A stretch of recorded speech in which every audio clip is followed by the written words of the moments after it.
A short time ago, the U.S. military carried out massive precision strikes on the three key nuclear facilities in the Iranian regime. Our objective was the destruction of Iran's nuclear enrichment capacity and a stop to the nuclear threat posed by the world's #1 state sponsor of terror.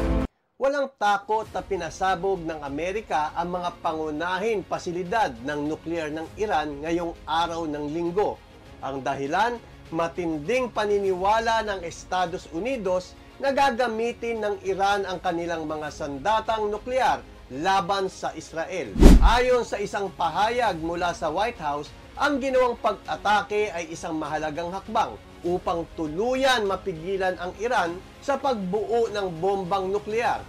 Malinaw ang mensahe ng Amerika, hindi sila papayag na magkaroon ng kakayahan nuklear ang Iran na maaaring magbanta hindi lamang sa Israel, kundi maging sa mga kalapit bansa na posibleng mabura sa mapa ng mundo. Kapansin-pansin na tanging mga nuclear facility ang naging target ng Amerika, isang indikasyon na marahil ay wala silang balak na direktang makisawsaw sa alitan sa pagitan ng Israel at ng Iran. Subalit hindi ito pinalampas ng pinuno ng Iran, mariin niyang kinondena ang ginawa ng Amerika at nagbanta ng matinding ganti.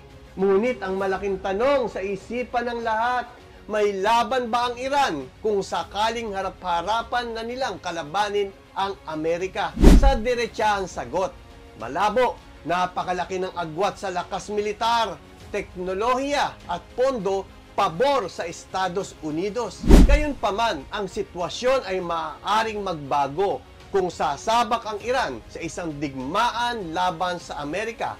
Malaki ang posibilidad na umeksena ang mga kaalyado netong makapangyarihan bansa tulad ng Russia at China. Ang dalawang bansang ito ay kilala rin sa kanilang lakas militar na kayang tapatan ang Amerika. At kung mangyari ang ganitong senaryo, hindi malayong mauwi ito sa isang malawakan digmaan na tinatawag na World War III. Kaya ngayon mga kababayan, ang tanong ko ay para sa inyo. Sa inyong palagay, tama ba ang naging desisyon ng Amerika na makialam sa tensyon sa pagitan ng Iran at ng Israel?